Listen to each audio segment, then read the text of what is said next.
For many of us, moving from the UK to Australia generally means an upgrade in lifestyle. House with a pool, fantastic beaches, great weather. But for a lot of us, that upgrade comes at a cost. And that cost is usually being far away from loved ones. Hi, my name's Pamela Waugh. I just moved back to Scotland after 7 years living in Melbourne, Australia, which I can't believe. And I'm now classed as a Britstralian. Pam from Dumbarton, near Glasgow, is going to tell us what took her back to her hometown. But first, she's going to explain how she ended up moving to Australia with her now hubby 7 years ago.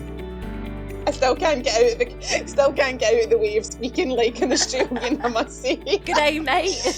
Mate, I always say it. Neither of us had ever been to Australia or knew anything about Australia. And I basically told my husband that he could pick the place where we would go. He chose Melbourne because looking online and things like that, Melbourne was like this, big fancy, most livable city. We're obviously from a really small town and like quite a rural part of Scotland. And because I'm a nurse, it was very easy for me to get, registered to work over there. But I have to be perfectly honest and say we didn't really do much research about it. Really? Yeah, I have. When I look back now and I think of how naive we were going over there, we had no idea. So at the time, I was 26, Owen had just turned 30. So we were running out of time for a working holiday visa. And despite the fact that I now know like pretty much everything you need to know about moving to Australia, I could have applied for permanent residency from here and I could have got permanent residency and moved over there. But we didn't know that. We put our flat that we owned up for rent. I handed in my notice to the NHS and he handed in his notice to the police. We went to a couple of car boot sales and sold pretty much everything that we owned. And then booked a one-way flight that went Edinburgh to Istanbul to Bangkok to Vietnam. Got off in Vietnam and spent 4 nights in Vietnam. And then flew Vietnam, Kuala Lumpur to Melbourne. That is the most long-winded way to get to Australia I've ever heard. I know, but it was the cheapest option. Oh. So we got there basically with 2 suitcases and we had booked into an Airbnb in a place called Fitzroy, which is a very, very expensive, trendy suburb of Melbourne, which of course we had no idea. We booked into an Airbnb for 2 weeks and then basically just set about trying to set up a life there. Oh, wow. Just from scratch? No jobs? Yeah, it was just on working holiday visas. And you didn't have any jobs or anything lined up? Well, I had been in contact with a nursing agency prior to going who said that I could go and talk to them when I got there. And within 2 weeks of being there, I started working. I should also add as well that we went with about £6,000 in our bank account and that was it. Yeah, that's not a lot to get started, is it? So I think by the time we had been there for a couple of months, we had ran out of money pretty much. The first 6 months was really, really difficult because it took 6 months for Owen to find a job. So he was unemployed for the first 6 months. It was really hard to get anyone to hire him on a working holiday visa because he'd been a police officer in the UK for like 6 years or something like that. I was really lucky over there. My career just like flew off basically from very early on and it just kind of got better and better. And I managed to get a job at the Alfred Hospital in Melbourne, which is like kind of probably the biggest hospital in Australia. And I was sponsored by them. Sponsored, for anyone listening, that just means that the employer take you on and they look after all your visas and everything like that. Which we had to pay for. I wasn't lucky enough to have it all paid for me. Anyway, I got sponsored and I paid for the visa. Yeah, so basically after I got the permanent residency, that meant that Owen was able to apply to become a police officer over there because you have to be a permanent resident to work in the police there. Right. So he applied for that, but unfortunately, they're not really jobs that can afford to keep a good standard of living in a city as expensive as Melbourne, and there was no way that we could afford to buy a house there. Are you talking about living because you were living so close to the city, or do you just mean in general in Melbourne it was too expensive? In general, in Melbourne, you probably have to travel out of the city to afford a house that would be in our budget. You'd probably have to have been looking at travelling like an hour out of the city. Wow, I didn't know that. Yeah. Fast forwards, like we had been there for 5 years and I was pregnant with our first child. We had got married. We were full on, we are going to live in Australia for the rest of our lives and this is what we will do.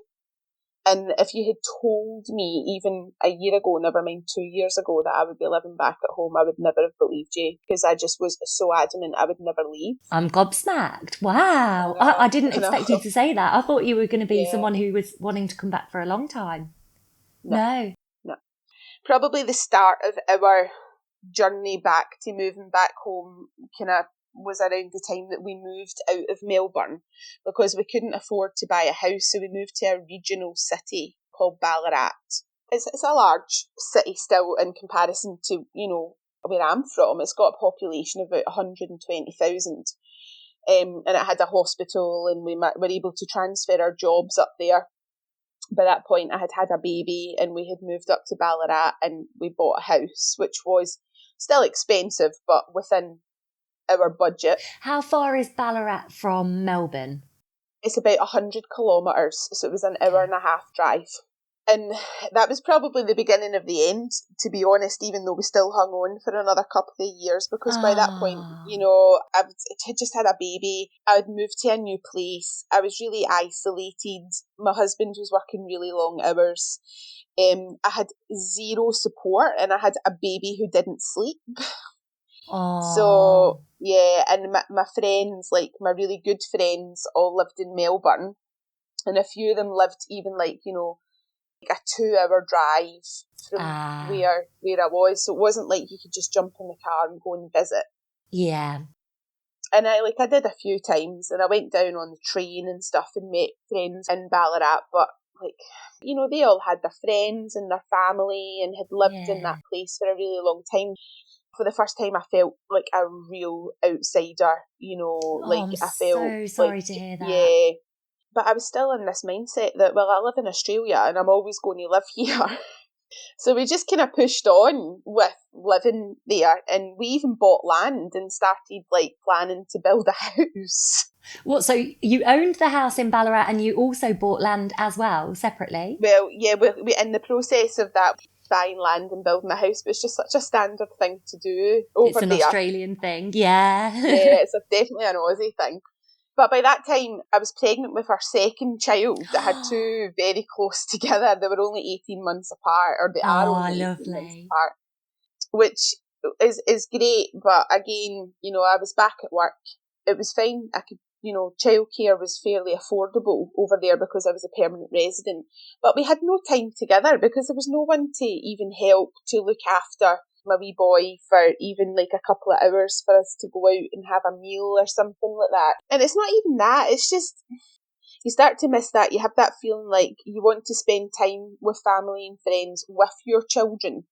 So basically, my husband first said to me probably around November, December 2019 that he felt that if he could go home that he would.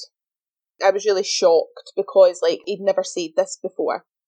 We had been home for a trip when I was kind of 3 months pregnant and our first baby just turned 1. And we had a party and family came from all over the UK. And I think it was the first time we'd ever been home where we started to really feel that pull for family and friends. Because up until we had our kids, we were happy enough, just the two of us, going out and going to the cinema and going for drinks and working full time and meeting friends for brunch and coffee. Yeah. But your whole attitude towards life changes after you have children. And we just started to think we're going to bring our kids up on the other side of the world and they won't have a relationship with any of the family. And they'll talk to them on FaceTime, but they won't really know them. They won't properly know them the way you know your family when you grow up beside them. But I still took a lot of convincing that I want to move home. Really, did you? Because I just kept thinking, like, you know, we won't have the standard of living at home as what we do here. And then I had my second baby and COVID lockdown started.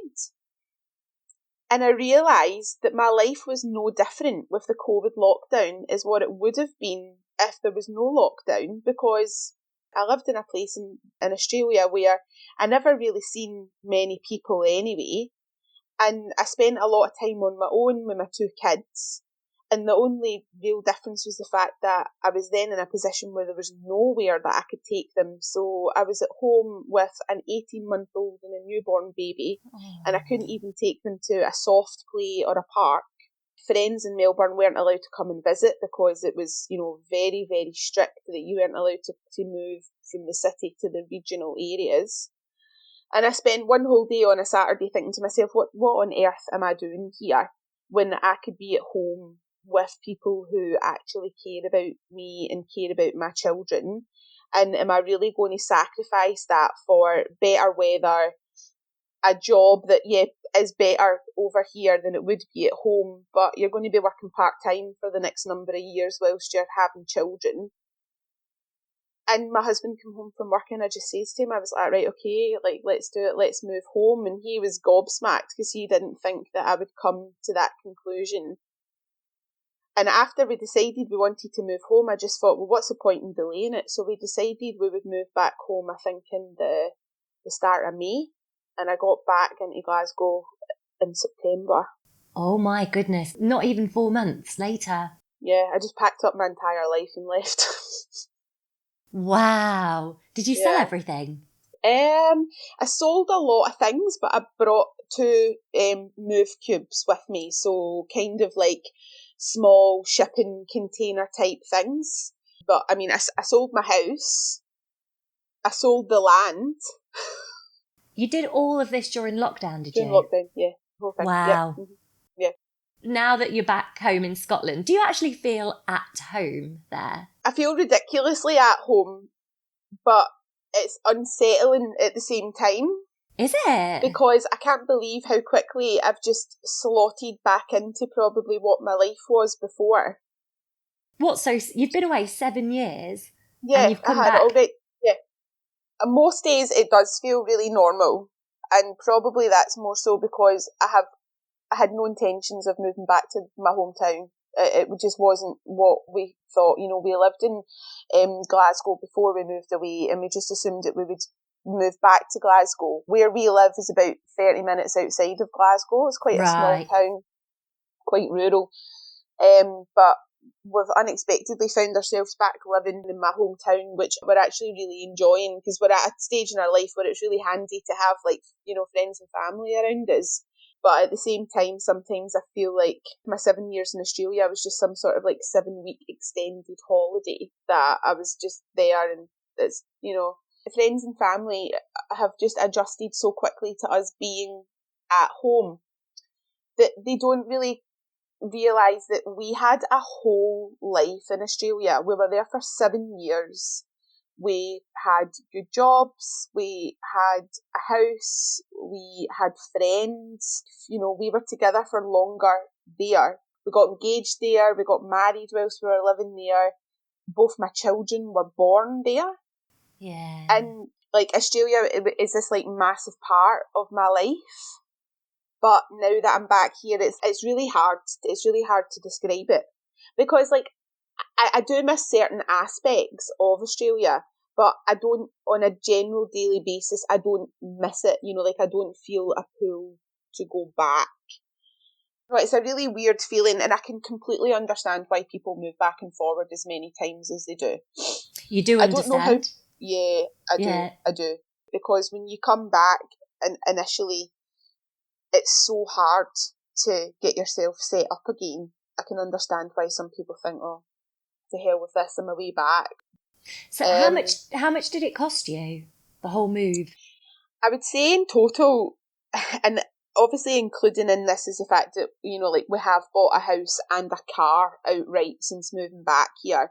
But in total, it probably cost me about $80,000. Wow. So in pounds, it's about half, isn't it? So £40,000. Yeah, about 45,000 But pounds. then, Yeah, see, you would have sold a car over there and you sold a yeah. house over there. So Uh-huh. have you lost any money, do you think? We haven't lost any money, Oh, but we good. have zero savings left. But at the same time, like, we are in a more fortunate position than other people would be, so I'm not going to complain too much about it. Oh, bless you. It's still tough though, it's Yeah, still a big, yeah. big decision. And did you manage to find jobs okay when you came back home? Well, that was one of the main things that probably we thought might force us back to Australia, was that when we moved back, my husband's job fell through. Did he have a job lined up already to come back Yeah. to? Yeah, so when we moved back, he had already started going down the route of applying to work with the police again. But the problem is, if you've been out of the country, there's a lot of residency rules to work for the police force in the UK. Because he had worked for the police in Scotland before we had left to go to Yeah. Australia, they were willing to take him back. So we moved back home because the application process couldn't progress unless we were back in the country. And after we got back home, they told us that we had to go to rural Scotland. So, like, 1.5 to 3 hours drive from where we are, not near Okay. to anything. But we weren't expecting that at all. So we had no option than to not take the job offer, given that I just moved back from Australia, so I didn't want to then move to a really far away place from my friends and Of family. course. So we made the decision that I would go back to work and he would be a stay-at-home dad. Is that what you've done? Yeah, so I'm back working full time and he's looking after the kids. And how are you finding that? It's a bit mad. Is it? Oh, and you're doing night shifts as well, aren't you? Yeah. So, I mean, like, it's good for me. I really enjoy my job. I get a lot of satisfaction out of it. But it's just been a massive upheaval to come back from Australia to Scotland and set up again, and then for it to be completely unexpected that the roles are reversed, kind of thing. But I mean, like, it's only a short term thing until we can get Yeah. on our feet. You came back in September, and obviously that was when there was and there still is so much upheaval with flights, and it's really difficult to get a Yeah. flight actually at the moment. So, and even to leave Australia, did you have to apply to leave Australia? How was that? We had to apply for an exemption to leave the country because we were citizens. And to get the exemption, I just sent in details evidencing that I had sold my house, that I had sent, my belongings to the other side of the world. So we booked our flights with Qatar.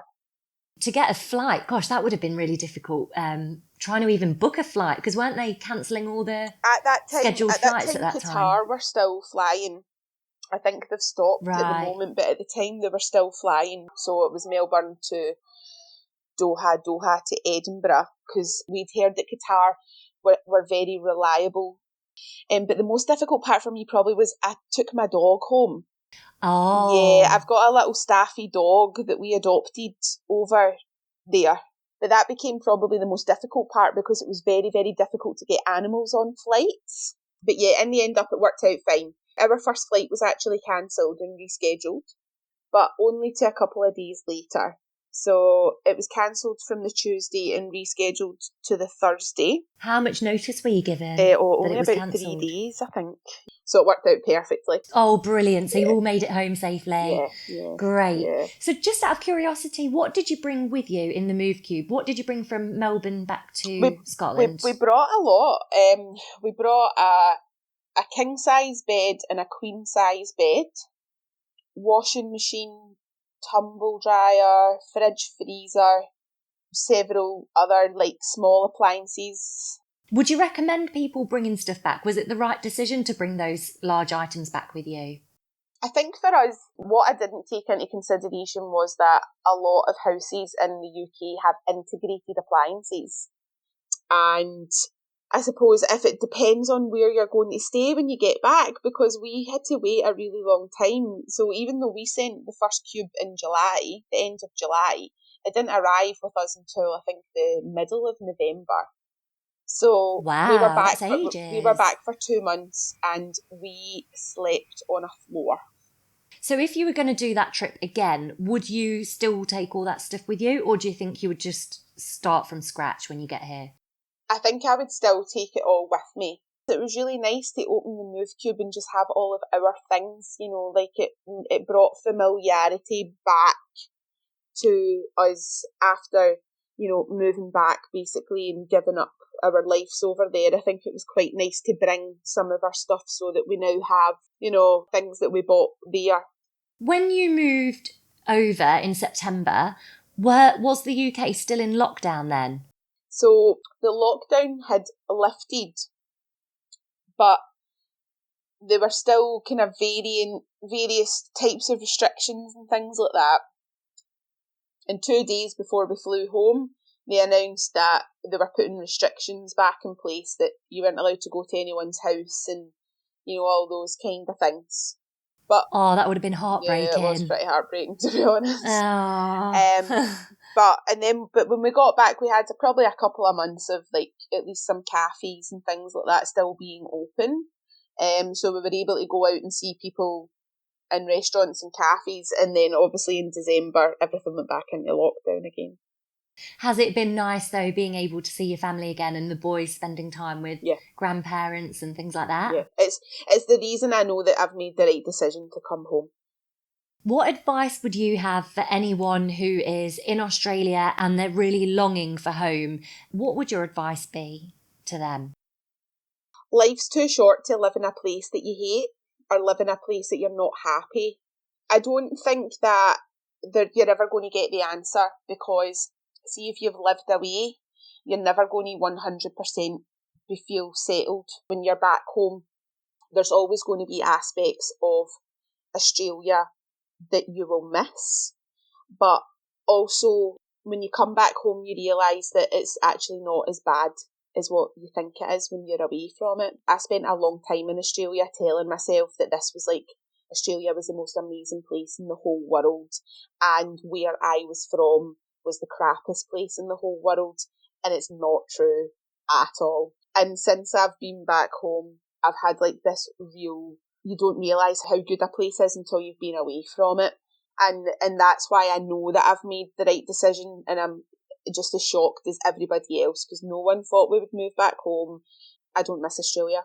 I don't. I have days when I miss it, because maybe I'm having a bad day here and I just think to myself, oh, it'd be better if I was over there, but I know it's not true. I know that there's complicating factors. I know that a lot of people have Australian partners, and that tends to be the biggest the biggest block to coming back home. People who have children who are happy to live over there and want to live there, but ultimately, if you're not happy living in a place, leave it. You mentioned earlier about your salaries weren't enough to cover the cost of living in Melbourne, and you weren't able to buy a house there. Do you mind me asking what your salaries were in Australia? Yeah, so I would say probably at the point in which we were leaving, I was working in a very senior nursing position. My salary was probably about maybe $110,000 to $115,000 per annum, and then I would earn a bit more on that from working the night shifts and things. And that's brilliant. Yeah, it was a great salary. It was your lower grade nurses are not paid as much as that, but they are still paid considerably more than what they're paid here. And then my husband was earning, I think, about $90,000 a year, working as a senior constable, up maybe about 5 or 6 years into the pay scale over there, because he had to start from scratch when he started again. And those salaries weren't enough for you to buy a property in Melbourne, is that right? God, no. No. No, definitely wow. not. Definitely not. They're quite decent salaries as well, Yeah, they're very good Goodness salaries. me. Yeah. Have you taken much of a hit moving back? I've been very lucky that I've been able to go into kind of what the comparable job over here was that I did over there. Well done. Yeah, which I didn't expect coming back. And my salary over here now after night shifts and things like that, probably will equate to about £50,000 a year, which, it's a massive salary for the UK, like it is. So it's actually probably not that different from what I was earning over there. But the difference is here that it's only me who's working. Okay. And I'm able to support the family on that salary because the cost of living is lower here. So actually you're not any worse off moving over? No. In fact, you're probably better off that only one of you probably are better off. Yeah. So at the point when both of our kids are a little bit older and we're both working again full time, we will be in a better position salary wise than what we would have been over there. And also is the fact that, it wasn't just your salary when you were in Australia or in Melbourne specifically. It was the house deposit. So there was an expectation that you had a 10 to 20% deposit to buy a house. But the suburbs we were living in, you couldn't buy a 2-bedroom house for less than $1 million. Where were you living? we were living in inner city Melbourne, which of course was really expensive. At the point when we moved over, before house prices went crazy, we could probably have afforded a 2-bed apartment. And maybe at the point when we were leaving, we could have afforded maybe at a push a 2-bed apartment. But we couldn't have afforded that with me working part-time and him obviously working full-time, because it just wasn't affordable, on top of everything else. Whereas in comparison, I've come back to my hometown and I've managed to buy a huge 3-bed apartment for £93,000. Oh, wow. My mortgage will be paid off in about 10 years. Perfect. No chance of you going back then, I don't think. I'll definitely take my children back. They have to see the place where they were born. You can never say never. I've learned that, you can never say never. My husband says never, but I would never say never. But for now, Pam's boys will grow up in Scotland, surrounded by all the things us Britstralians who've moved away can only dream of. And according to the feedback on the Britstralian Facebook community, that is British culture, like the pubs and sports, being able to hop on a short flight to anywhere in Europe, closely followed by all of the lovely food that we can't get over here in Australia. Come and join us on Facebook. Just search for Britstralian, and we're also on Instagram at Britstralian_podcast.